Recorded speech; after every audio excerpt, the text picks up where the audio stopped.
Alrighty, what's happening, party people? This is your guy Damien, and this is my first official video that I am shooting. I'm going to be talking about a bunch of different things, probably more than likely, mostly wrestling, and everybody please be gentle. But you can subscribe to my page, Damien Powell, on YouTube. And when I get my Twitter backing up and going, it'll be Damien P for real. Alright, let's get right to it. I'm going to start off with Summerslam. We'll talk about some other things in different videos. But Summerslam, I got to go ahead and I got to get my thoughts on it. And we'll start off with Orton and Sheamus. It was cool. It's not a bad match. Sheamus had to win it. It was pretty much, you know, he lost the last one. He's been pretty much getting beat up and caught by Randy. So Sheamus needed to go ahead and get this victory, and it was a clean victory too. So, you know, that was good. I don't really have much to say, anything else to say about that match, but you know, it was okay. Let's get to. I'm gonna skip a little bit to. Okay, well, Rusev and Ziggler. Kind of interesting how they ended that double count out. They didn't really want Rusev to lose, but then again, they didn't want Ziggler to come back and get a loss as well. So they figured they'd be nice enough to, you know, go ahead and call that a draw and keep their thing going a little bit longer. My opinion, and I've also agreed with Stevie Breach about his view on the tag team championship. I thought that was the match of the evening. It was actually action, and once the action going and kept going and kept going, it got more and more interesting. You couldn't take your eyes off the TV. You couldn't really stop watching it. It was just fun. The New Day got the belts back. They're now 2-time tag team champions, and their celebration is freaking hysterical. It is the funniest thing I've seen in weeks. And you know, they're growing on me. They got over. The crowd just went crazy for them. I think they're gonna start getting that good buzz that they've been hoping they would get. So that's good. I liked it. Feel kind of bad for the primetime players. I've been wanting them to get the title for the longest, and they finally got it. Held it for a little bit. They went ahead and dropped it. They're probably going to end up going back and forth with New Day. But I don't know when or how soon the Usos are going to be back. And then they'll be back into the mix. And let's not forget, Tyson Kidd, he is hurt. He's going to be out for a while. So Kidd and Cesaro is not going to be together for a while. So we're going to have to lean into the primetime players, the Usos, when they get back into it. And the New Day, because it seems like the New Day is going to be the top heel, or continue to be the top heel in the tag team division, because everybody's sick of them. But they're doing what they're doing, and it was an entertaining match. There's some crazy stuff going on in there. It was just good overall. I loved it. All right, let's get into now. I have a concern with the Intercontinental Championship. We don't know what's going on with Daniel Bryan, how long he's going to be out, whatever. But they've got to get somebody interesting to have a serious rivalry or heated situation with Ryback. Because the Big Show, nah, I don't want to. Let's not continue on with the Big Show on that one. Let's have him do something else. And then, you know, with the Miz is not going to be able to hang with Ryback. That's just not going to happen. So we'll have him do something different. And if you're going to have Ryback have the Intercontinental Championship for a while, like I hope he does have, then you've got to give him somebody that's going to give him some problems. Let him have a nice little run with, say, like, you know, a Rusev or maybe even Owens. Heck, I mean, you probably could even have him and Cesaro going at it, getting back and forth, switching the title back and forth. You know, whoever or however that goes, however long that is, you know, it is what it is on that one. But Ryback is going to need somebody that's going to make him pissed off or real motivated, or it is going to be interesting. Because when Ryback and Cesaro had a match on, I think it was Raw or SmackDown, I can't remember, a little while back, it was actually a pretty entertaining one. That was when Ryback got the win, a clean win. It was a brutal match. Nothing too spectacular, but it was a good, hard-fought match. Ryback got a clean win on that one. And then,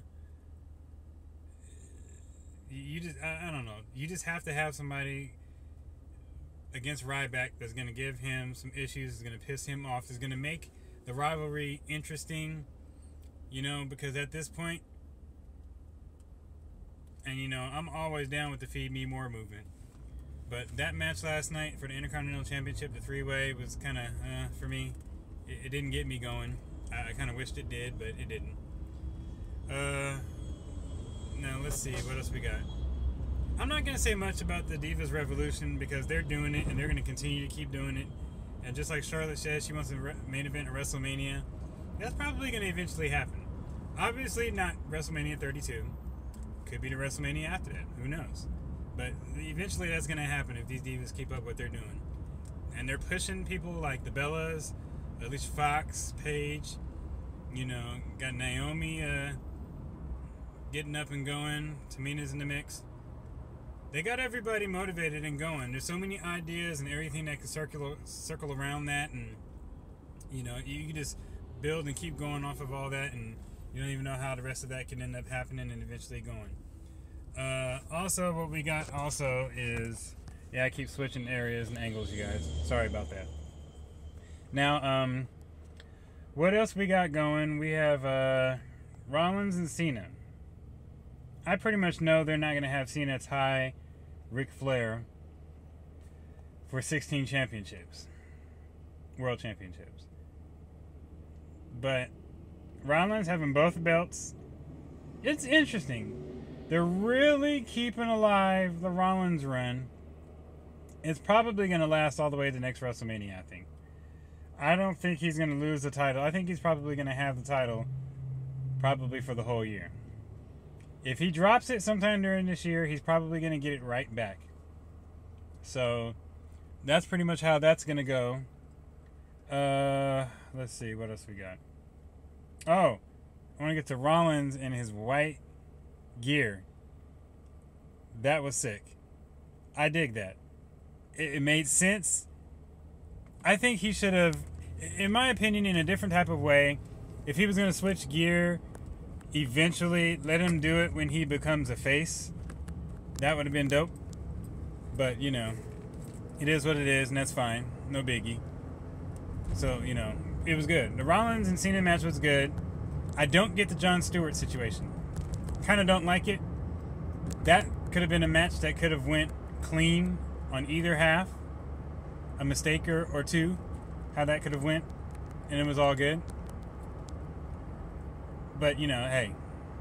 It's fine. Alright. Another thing. I don't know if anybody else or any of you have kind of felt that Owens and Cesaro match felt like a title match. Whether it's a U.S. title, Intercontinental, or even a World Championship match. It felt like a title fight. They both were going at it. It was a really... I am shocked how Owens was in there doing what he was doing after he got beat the hell up last night, or the night before, I should say, in NXT TakeOver Brooklyn. Unbelievable. He went in there and did his thing, and he was getting beat the hell up by ladders and stuff the night before. I give props to Owen, man. That guy's durable. Real durable. You know, and he's going to eventually hold the belt really soon. I think he'll have a belt before... I'll put it like this. He'll have a belt before Royal Rumble time, I'll say. He could be going into WrestleMania with a championship. If they're going to debut Balor, they're probably going to debut him like at the Royal Rumble. You know, one of the entrants or something like that. He might be in the final 5 or 4. You know, however that plays out. Let me see. If I'm missing anything, it's probably because I'm not really tripping off of it. But the finale out of the SummerSlam thoughts was Lesnar and Taker. They're going to have a third match. How they ended that, pretty clever. Kind of odd, but it's pretty clever. And they're going to have a third match. I hope it's not at WrestleMania. Let it be, sometime kind of soon, I guess, maybe. But don't have that match be a WrestleMania match. Lesnar's going to retire the Taker. I don't know about all that. I still prefer to see Sting versus The Undertaker at WrestleMania 32. But to have Sting lose 2 WrestleManias in a row, his first 2 matches in WWE, kind of tricky. Not sure exactly if they want to do that. But, that remains to be seen how that plays out.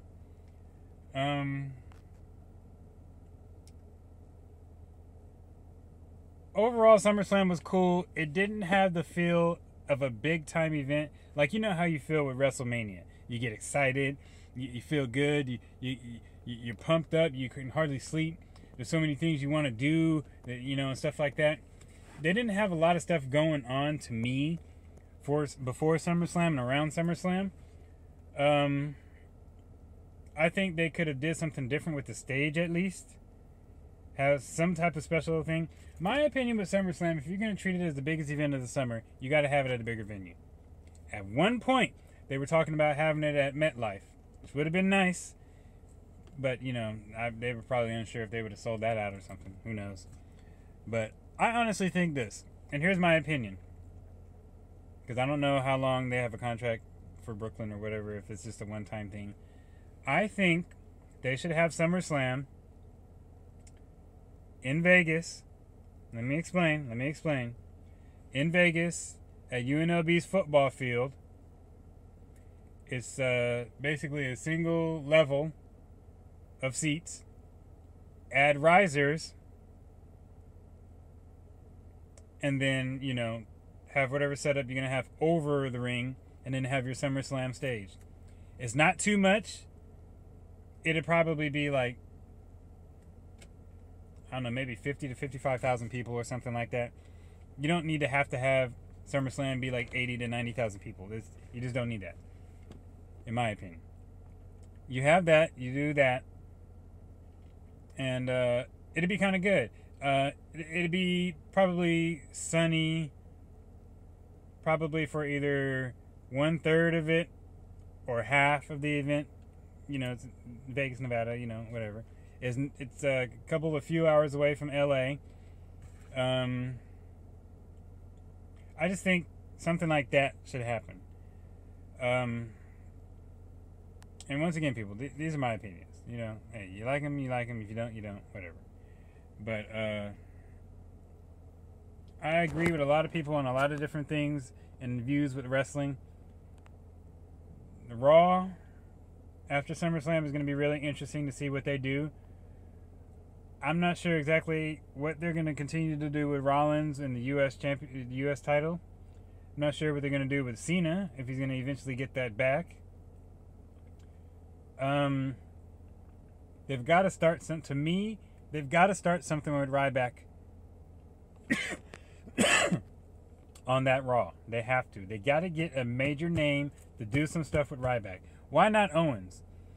I think Owens would give Ryback some problems.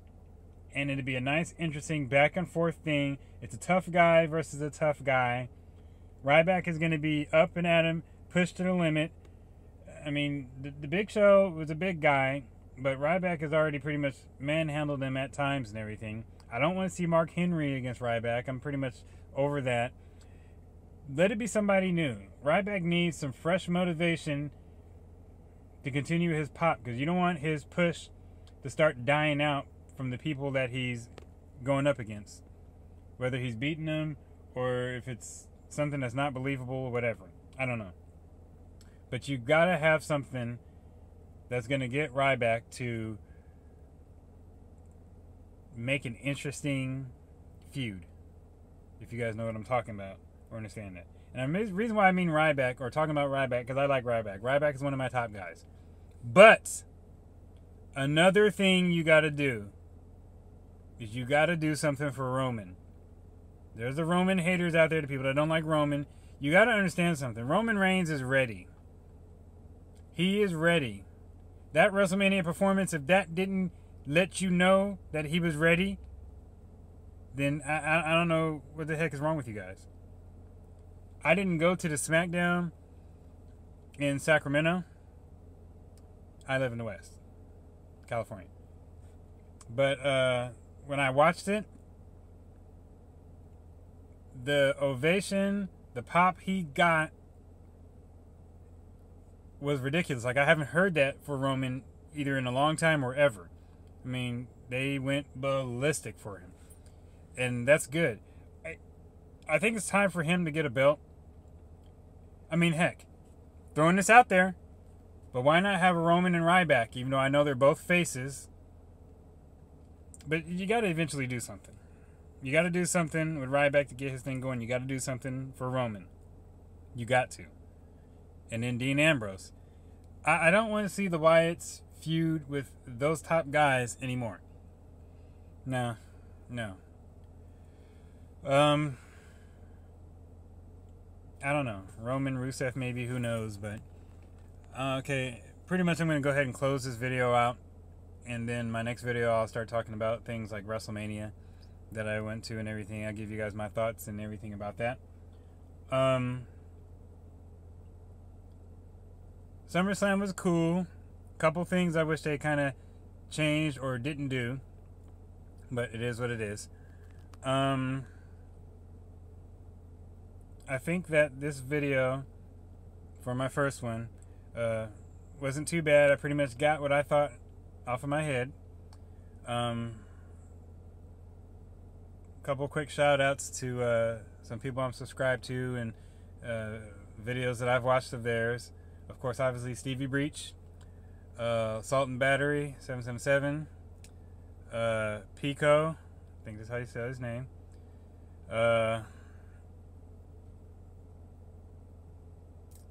Freaking Yaya 88, RKO NWO,